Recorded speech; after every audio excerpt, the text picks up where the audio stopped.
Well, here's the new 2014 Renault Formula One engine.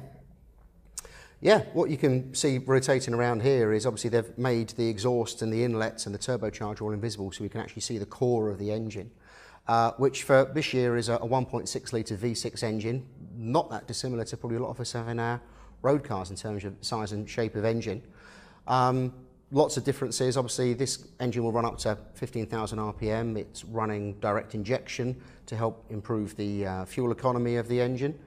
And as we can see the engine rotating around there, we can see that the exhaust coming out the sides of the engine are feeding back into the turbocharger, which typically is mounted at the back of the engine, and then the exhaust tailpipe coming out the back there. The other element of the turbocharger will feed into an intercooler, which we can't see here, but then the air goes into this big plenum chamber at the top of the engine and then feeds compressed air and fuel down inside the engine. And as I say, this year fuel flow is restricted, so you can only run during the race 2/3 of the fuel that you would typically have used in previous years, just 100 kilos for the whole race.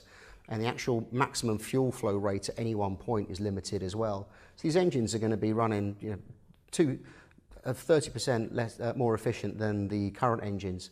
And a big chunk of this is to do with the turbocharging and to do with this direct injection. As you can see, sticking out the top of the cylinder heads there, just above where it says energy on the cam covers, these cylindrical elements, and these are the fuel pumps, and these will pump in fuel directly into the cylinder of the engine at 500 bar pressure, which is pretty incredible considering the engines are running at such high revolutions per minute. This is the new energy recovery for 2014, which is the ERSH, or H is heat for the turbocharger. You can see the turbocharger on the right of the image there, the spinning fans being accelerated by the exhaust gas and then compressing air and blowing that back into the engine. But attached to the turbocharger is a motor generator unit. Now this will be spinning at the same speed as the turbo. This is going to be spinning at 100,000 RPM. It's an incredible piece of technology. And what we see here is the phase where the car is decelerating and they're taking the wasted energy that's in the turbocharger that's spinning at this massive speed and using the motor generator to slow the turbo down, and in the process charge up through the, you can see the blue lines coming out, charge through the control unit into the battery, or what we now call the energy store, to actually recover the energy that's otherwise would be just wasted by the turbo spinning uselessly as you're slowing the car down. And this will then subsequently get reused when you can use the ERSH in a different mode when you start to accelerate again. What we now see in this image is how the turbocharger is working and how the installation is working on the engine.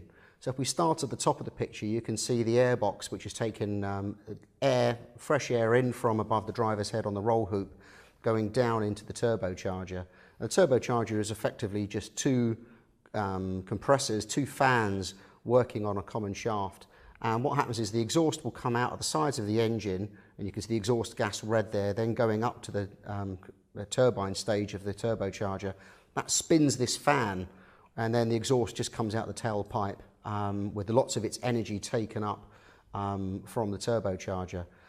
The shaft that's attached to that turbocharger fan then goes into the compressor fan, which we can see here in purple. And what this is doing is sucking that fresh air in from the roll hoop and compressing it. And this means that you can actually get more air into the engine, which means you can then add more fuel, which gives you more power. The problem with compressing the air is it makes the air very hot. So what happens then, first of all, you can see the purple air being ducted away to a large radiator, and this component's known as the charge air cooler, or the intercooler.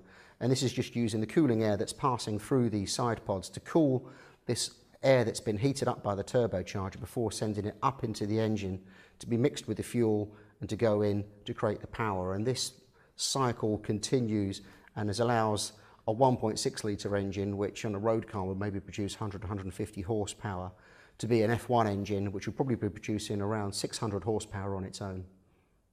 So as we saw earlier, the ERSH charges up the battery as the car's decelerating and stores the energy in the battery in the energy store underneath the fuel tank. What we see here is the reverse situation. So the driver is now ready to get back on the throttle at corner exit. But what's happened is the turbocharger is slowed down. Now on a conventional turbocharger, that would give you turbo lag. So you put your foot down on the throttle, but you've got to wait for the turbocharger to start spinning up in order to give you its power. With ERSH, what you're allowed to do is take the battery power, feed it back through the electronics and into this motor generator attached to the turbocharger, and actually spin the turbo up for exactly when you're going to ready to use it. This reduces the turbocharger lag and means that we don't have to use lots of other fuel-hungry methods of spinning the turbo up when you're ready to get back on. And this will allow the driver to come out of corners much harder on the power than you could with a conventional system. Just one question on that, Scarbs. If there's a driver who's got more feel for coping with throttle lag, natural feel, and doesn't use this as much as another driver, does that give him an advantage elsewhere in the package? Yeah, because the energy that gets stored from the ERSH can be stored, and it can be reused, as we'll see subsequently, into the KERS, into the ERSH. So he will be actually harvesting extra energy that he can use in different ways to give him an even better boost if he's able to, for example, keep the revs up on the way through a corner.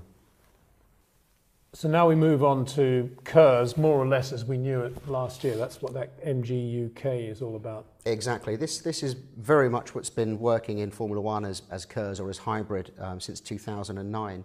So when the car has built up speed, it's used the fuel burning in the engine to build up this energy, with the potential energy or the kinetic energy of the car moving.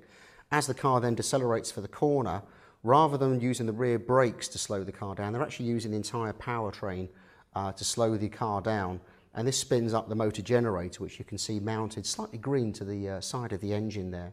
And this is now operating as a generator and is sending electricity through the cables into the electronics and then into the battery, into the energy store, to be stored up for boost when you're then coming out of the corner. Again, this is where the situation that we've had with KERS since 2009 is that when the driver comes out of a corner, wants the power to be available, power or energy that's been stored in the battery comes out through the electronics and into the motor generator that's attached to the engine. Now the motor generator is operating as a motor rather than a generator in this mode. As you can see, the yellow gears then connect that motor through the crankshaft, and with the performance this year, this will be delivering at least an extra 180 horsepower into the engine when the electronics feel that the driver needs the extra boost from energy recovery.